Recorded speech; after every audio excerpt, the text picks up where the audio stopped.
Let's get right to Ashraf Laidi, Chief Global Strategist, City Index. He joins us live out of London, and also still that's Andrew Economos from JP Morgan Asset Management, plus Ian Bremer, President at the Eurasia Group. Ashraf, let me bring you in on this first. 127.30 was as strong as it was on the euro in overnight to action, now backing off. I've heard a lot of people saying that, look, most of the good news is already in the price, and from here, given the uncertainties and complexities, we're going to go back to the downside. What do you say? No, I think the downside is going to have to wait, even though we are expecting the euro to really to go back towards 120, probably towards the beginning of the fourth quarter. I think this slight rebound that we saw, we think it's going to extend towards 128, and I'll explain why. First of all, unlike May 6, where basically the leftist party victory, or let's say it's a prevention from having the pro-austerity, the victory came from nowhere. Going to these elections, people were expecting the worst, and as Alex Tsipras said in the Financial Times, he said, I don't plan to take Greece out of the Eurozone. What I'm trying to say here is that the market was positioning maybe for the worst, but the worst was not going to be unexpected. That's why we saw the euro gaining ahead of the elections. That's one of the reasons. The other reason why we expect the euro could further push higher is it has nothing to do with Greece. It's what's going to happen on Wednesday, and we think the Federal Reserve is going to open the door for further stimulus, because the data from the United States that New York Fed, the PMI, was as bad as the Chicago the PMI, was as bad as the Philly Fed the PMI. Right, listen, Ashraf, let me stop you there. Flesh it out then.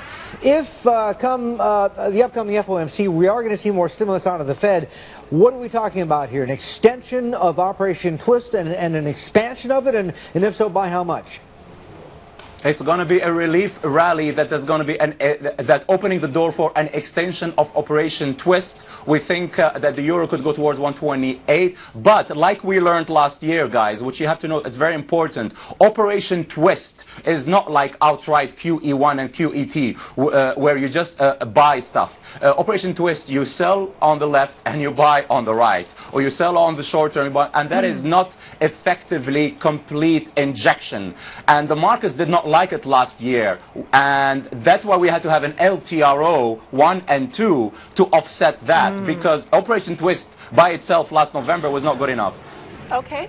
Ashraf, let me ask you, everyone is so focused on central banks. We're so focused on stimulus. I want to put a viewer mail that we have in from Richard Bray to you, and I'd like for each of you to very quickly comment on this. Do you foresee a resetting of world currencies such as what happened with Bretton Woods in 1944? Ashraf. No, I do not. But speaking about the currencies, I was talking with your colleague Sri, and he said, Ashraf, I heard rumors that the central banks are going to inject a coordinated FX swap like they did in December. And I told him, Sri, no, they're not likely to do it. You know why? Because the measures of the credit system, the EUROIS spread and the LIBOR spread, are quite stable, and there was none of the spikes that we saw last June, and none of the spikes that we saw last December's. US LIBOR is quite flat, as around 0.47%. In a matter of days.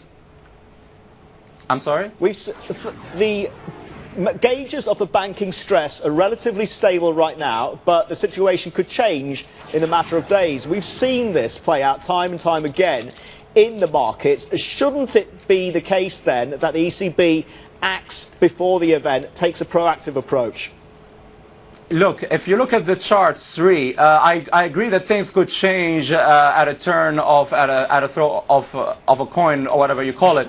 But the charts have been flat for a while now, for a month. This is unlike in November, unlike in June, when they started to go up for several weeks. This is very important. And if they did not spike on the before the election uncertainty, they are unlikely to spike after that. I want to say something. Listen, the fact that that the anti-austerity was out, this is very good because it leads us to worry about the solvency. If they did win, we would have to worry about the liquidity, having to bring the central banks and the solvency. Right now we have to worry about back to basics, having to get Greece to get another election that will give them another tranche because they still have to get that 1 billion from the IMF. The IMF is waiting for the government to be formed. Once they do that, the euro will go up. Then we're going to start to worry about the basics. Number one of the basics is the solvency in Greece. Number two is the slowing macroeconomic in the US. Okay. And like you guys are going to see,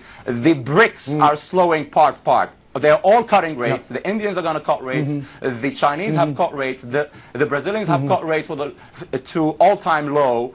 Unlike 2010, unlike 2011, the BRICs are not here, so to speak, or not to be cute on TV. The pigs are not able to stand on the BRICs this time. So what is going to save it? The U.S.? That is going to be uncertain.